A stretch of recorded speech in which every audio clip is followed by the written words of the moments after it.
I think we can go ahead and get started. Thanks again for joining us. Today we're going to be talking about our national convention, which is taking place in September, and how folks and locals can vote by proxy.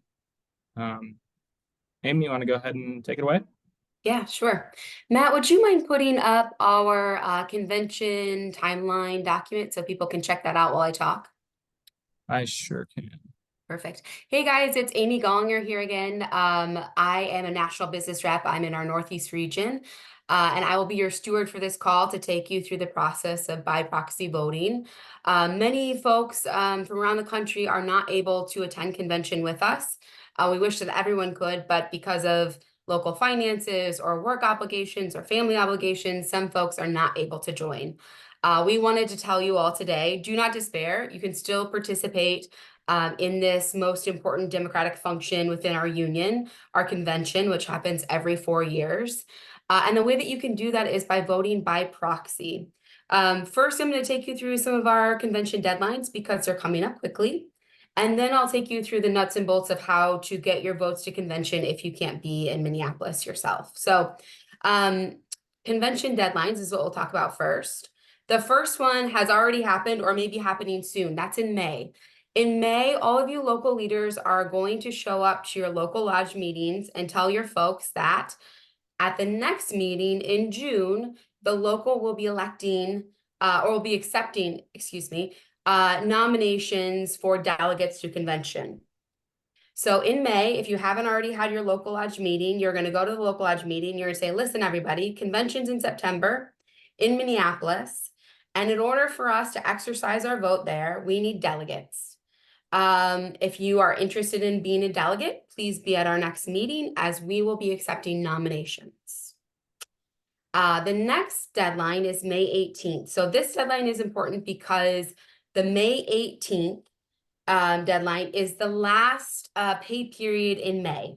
And our bylaws state that we take the number of members each local lodge has for the last pay period in May, and we determine how many delegates you get, aka the number of votes you will take to convention.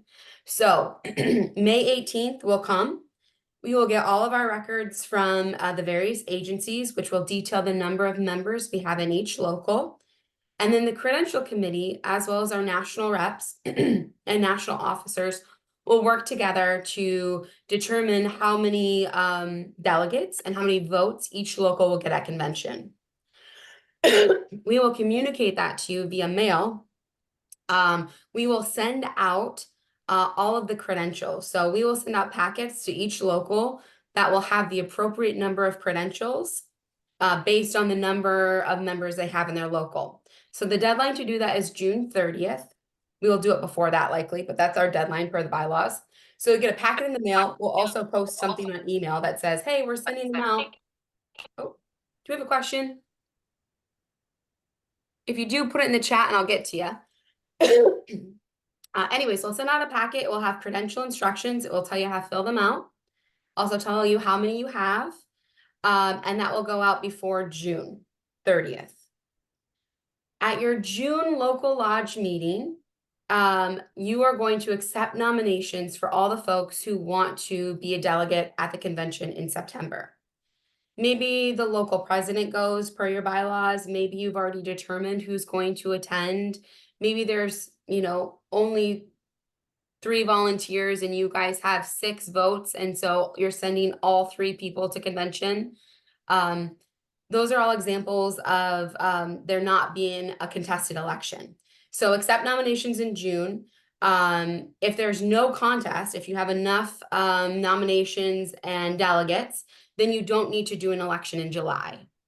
If there are more nominations than there are delegates or number of delegates that your local chooses to send, then you will need to have an election at your July local lodge meeting. That election is something that you would do, simply you could do ayes or nays. You could have a slip of paper where people can vote anonymously. Very simple majority rules. Most folks don't even have contested elections for delegates, but if you do, handle that business at your July local meeting.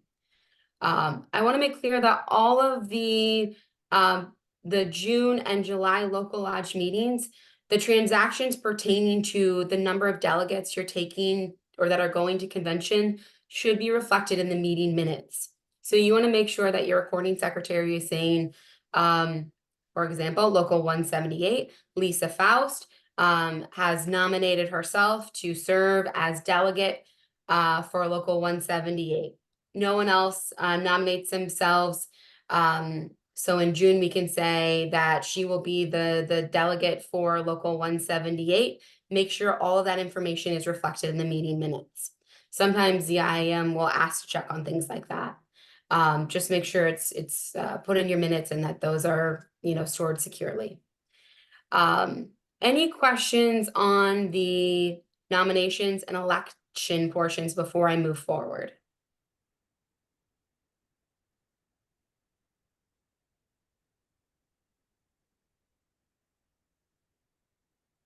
I don't see any. Do you see any, Matt? No, I don't. Okay, good. So if we're clear there, I'll move on.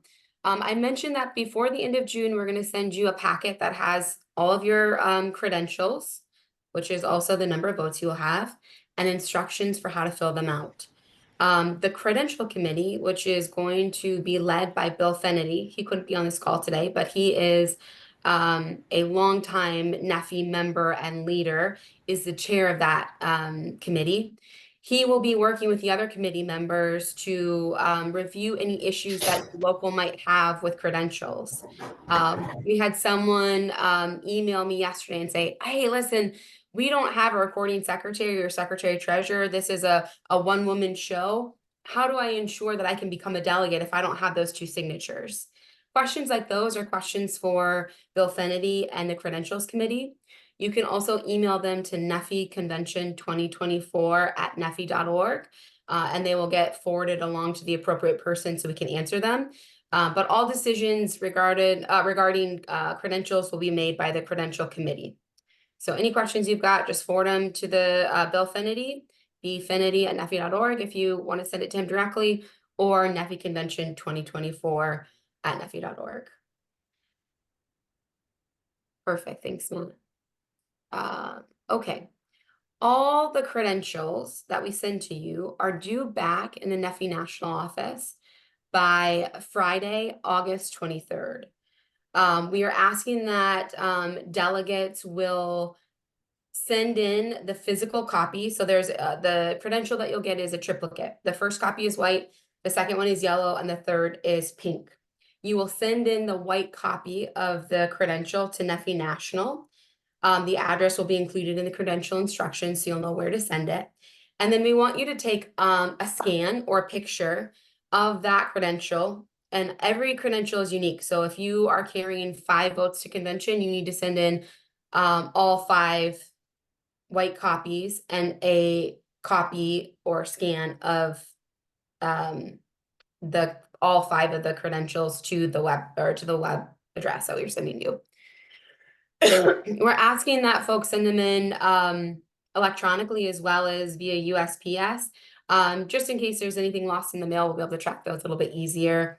The IAM Constitution requires that they're sent in via USPS. People who have run elections at their locals know that's sort of a pain in the ass to have to go through the mail, but we do it because that's what's required per the IAM. I should have said but, not ass. I apologize if I offended anyone. All credentials are due to NFFE again on Friday, August 23rd. So make sure you send those in when you get them. Don't let them sit around and get lost in the union office. Fill them out, get them in as soon as you receive them, as soon as you're able, and get them back to us. I would say by the end of July at the latest, because you will have had your July local lodge meeting and you will have elected your delegates. So do your best to get those into us by the end of July. That way there's no confusion or lost packages in the mail. Okay, I think we've got a couple of questions in chat. Adam Larson from Local 1753 is asking, are there still committee positions that need to be filled? Thanks for that question, Adam. There are not. We did advertise the open positions of those committees earlier in the year via our website. And I apologize that you missed that opportunity, but there will be more in the future. So just pay attention to the website an email, and we'd be happy to have you as a volunteer on future committees, but they are filled for now. All right. Okay, Matt, would you mind going to the by proxy slide? Yep.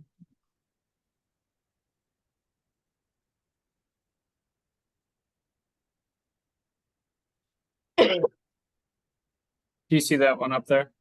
No, not yet. Oh. It still says convention deadlines. Okay. Perfect. I see it now. All right. Great. Thank you, Matt. Okay, so you guys have figured out how you're going to elect your delegates, but what if you can't go to convention for whatever reason? What if the local lodge doesn't have enough money? What if your kid has their 6th birthday party and you can't make it? What if you hate the city of Minneapolis? All of those are valid reasons not to come to our convention, but I would hate for your local lodge to miss out on the opportunity to vote.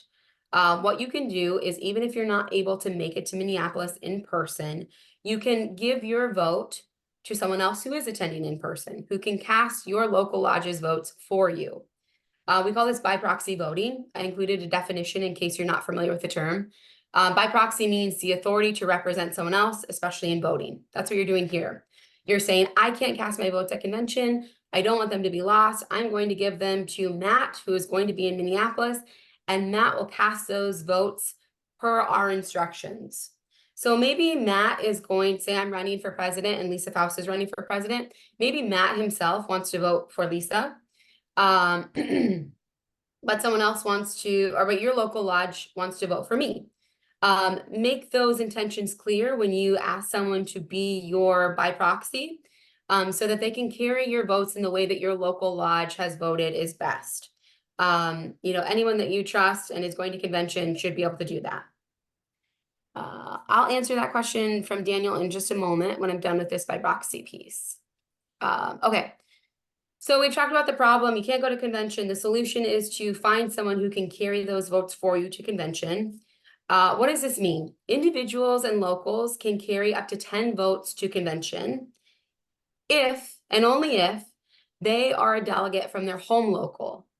So I'm a business rep in the Northeast region. I will undoubtedly have folks call me, say, I can't attend convention. Amy, will you carry my votes there? I can't say yes unless I'm already a delegate from my home local. So I am a delegate from my home local. If there are any folks from my region who are not able to carry their votes to convention, I can carry those votes for you. But you still have to go through the process of electing me as your delegate. So you still have to go through the process in June or July, reflected in your meeting minutes at your local lodge meeting, that the local has voted for Amy to serve as your delegate at convention because the local delegate cannot attend. So if you want someone else to carry your votes, perfect, no problem. But you still have to go through that process we just reviewed, the deadlines for electing delegates. Who can carry my local's votes? So an individual can carry your local votes as long as they're a delegate from their own local. That can be a business representative. It can be another local leader or member. And it can also be a council representative. So say you are a part of the VA, you might call Jeff Shapiro up and say, hey, Jeff, we really want to cast our votes at convention, but unfortunately we can't make it. Will you please carry our votes there? He will say yes, provided he doesn't have more than 10 already. If you're part of the VA and Jeff Shapiro already has 10 votes, you can rest assured that someone else will be willing to carry those votes for you. If you don't have connections outside of your local lodge, your first call will be to your business rep. Your business rep can either carry your votes for you, or they can connect you with someone else in the region or within the same agency who can carry your votes, depending on your preference. And as I said before, it's important to reflect all of this in your meeting minutes. So don't forget to do all of these things, but also don't forget to make sure they're reflected. So if, in case there's any question or dispute about who your delegate is going to be, you can look back on your meeting minutes and see it right there. That is the process of by proxy voting. Does anyone have questions or concerns about how that works?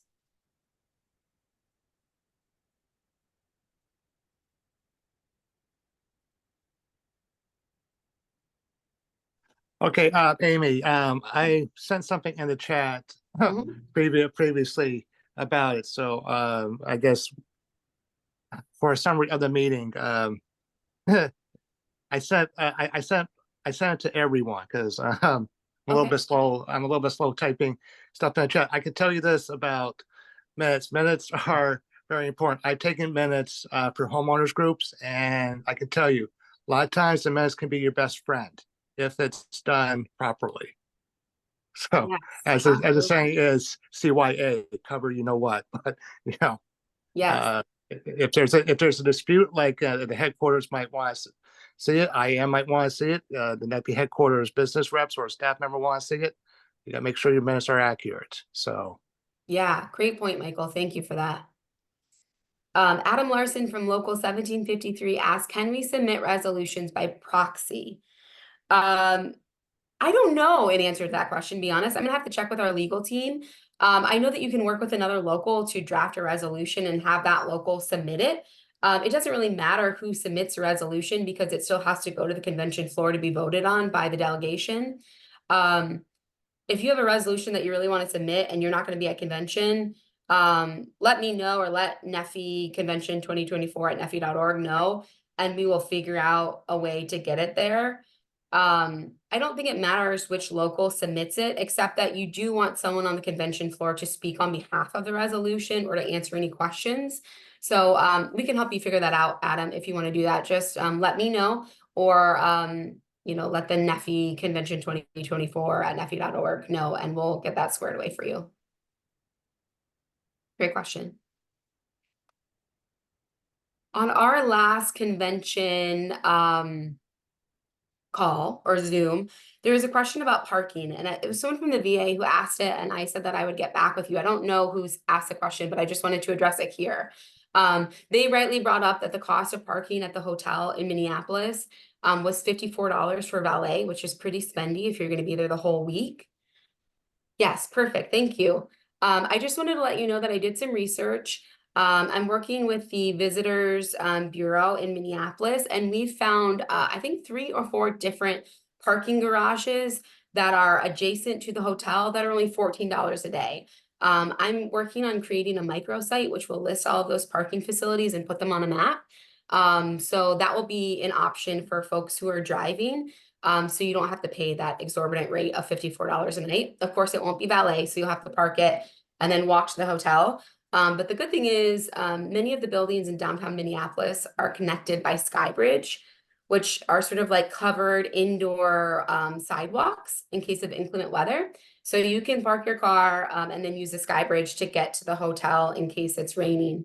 Hopefully we'll have good weather in September, but if we can't, there are options for $14 parking. So that was really great news, and just wanted to let you know that. Okay, I think we had a question about the deadline. Daniel Burris, who is the president at local CE5, that's one of our geolocals, asked, when is the deadline for our local to pay for the hotel at the negotiated price?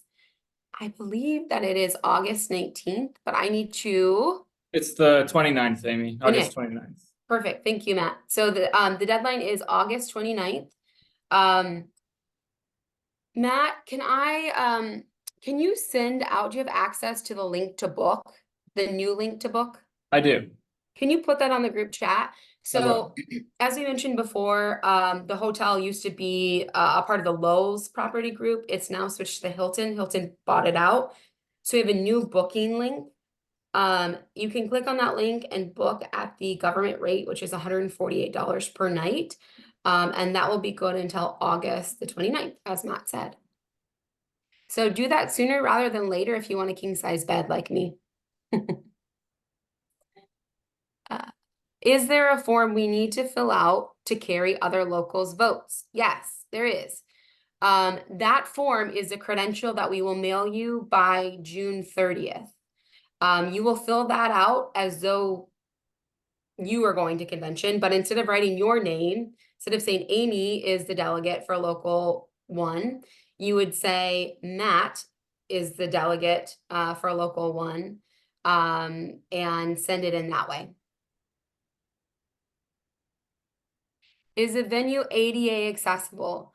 Yes, I assume, by law, they're required to be. I know that there are elevators and ramps, just from my own memory, but I can inquire with the hotel, specifically just to be assured that there's, no issue getting to the stage or podium or anything like that. We'll make sure that it is ADA accessible.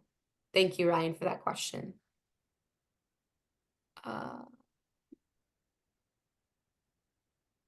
Oh, in case of emergency and you can't attend, what do you do then? So maybe you plan on being a delegate, but you break your leg and you can't walk and you're sure as heck not getting on a plane and going to Minneapolis. No problem. When you are deciding who the delegate for your local is going to be, think about that and decide on an alternate. Our form, I think, has room for multiple alternates.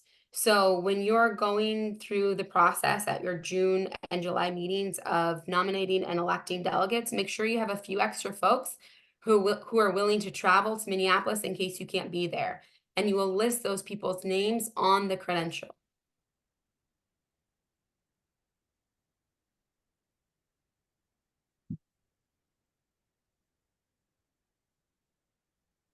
Anything else? Yeah, if there's any additional questions, feel free to unmute yourself and ask or put it in the chat. Okay, I have a question. As most of you probably know, I'm a retired federal employee, and I come to these Zoom calls if Greg Guthrie, the local president, can't make it. My question is that I'm interested in submitting some resolutions. Can I, whoever the local delegate is for NFFE Local 1627, since I'm retired, can I have them carry a resolution for me? I know I can't probably vote on issues, but am I allowed to do that? Yes. Okay. And actually, you can vote at convention if you are a full dues paying member. Okay. So Okay. I'm not. But the Okay. thing is that I just want, Sure. And no problem. I just want to make that clear. So when you retire, you have two options. You can become a retiree through the IAM. yeah, There's which a I am. $15 one-time fee, or you can continue to pay full dues. Paying full dues gives you the opportunity to vote at convention, to run for a local lodge position, etc. But either way, Michael, no problem. Your local 1627 can carry that resolution to the convention floor for you. Okay. And when's the deadline for resolutions to be carried? Is it what, end of July or? Matt, will you look that up? I think is it the 19th? I will look. Okay. We've got it in a document. We'll check it out real quick. Okay. Daniel Burris would like to know, is there an airline that is preferred to get plane tickets at a union rate? Is the Grand Lodge paying for plane tickets or is our local? Great question, Daniel. There is no preferred airline. There is no preferred rate, unfortunately. We always tell folks to buy early. That will ensure that you're able to get the cheapest flight. And the local lodge is responsible for paying for flights for its delegates. Your case is a little bit different. I'm sorry, what was that? Oh, maybe that was just some background. But Daniel, your situation is a little bit different because you are serving on a committee. So I'll have Bill Fennedy, the committee chair, get in touch with you to discuss getting to convention since you're sitting on the credentials committee. So hold tight on that for a moment, okay? There is a local travel agency in the DC area.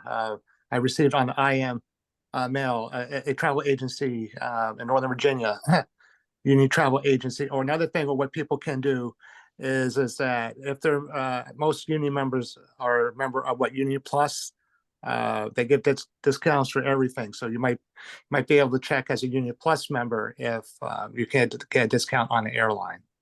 Yeah, great suggestions. Hey, Michael, could you share with us the that union travel agent that you just referred to? Do you have the contact or phone number or email, or can we get that out to folks?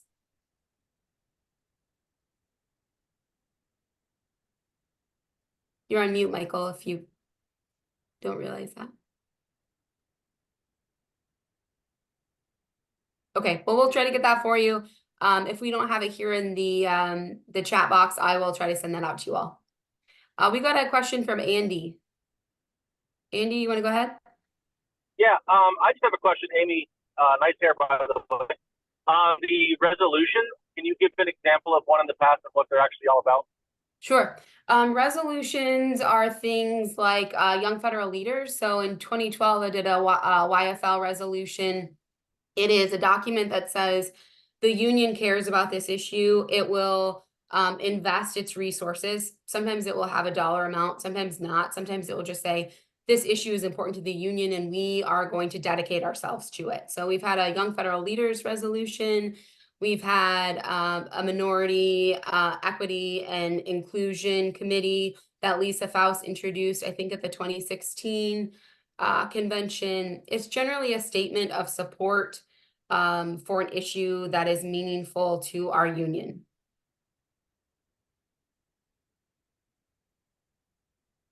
Cool.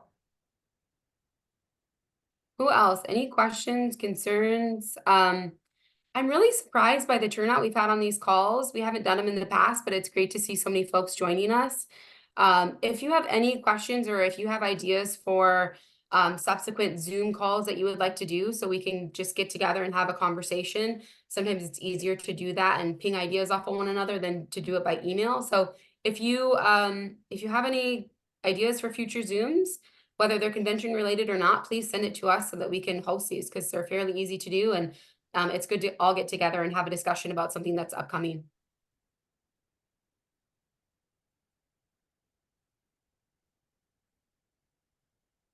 Is your hair color, are people talking about my hair color? People keep saying purple hair. It might be a lighting thing. It totally looks purple. Okay, my hair is not actually purple. It's just its normal color. I haven't changed it. It might be the lighting. I took it off self-view, so I can't see what you're seeing. But cool hair, purple is cool hair, and I wish I did have purple hair sometimes. Anyone else? Questions, concerns, thoughts, comments? Alrighty, we did it in a half hour. That's pretty good. Matt, thank you so much for facilitating. Thank you all for taking time out of your busy days to be here. Please keep the questions coming. If you've got a concern, let us know. We'll love to, like the parking situation. Someone is concerned about parking. We figured out a solution for that. That was easy. So let us know if you run into problems. We can't wait to see you in September in Minneapolis. I think it's gonna be a great convention. The location is awesome. The hotel is beautiful. It's gonna be a great time and we're gonna get a lot of good work done. So thank you all for being here. Talk to you soon. Thanks, Matt. I guess.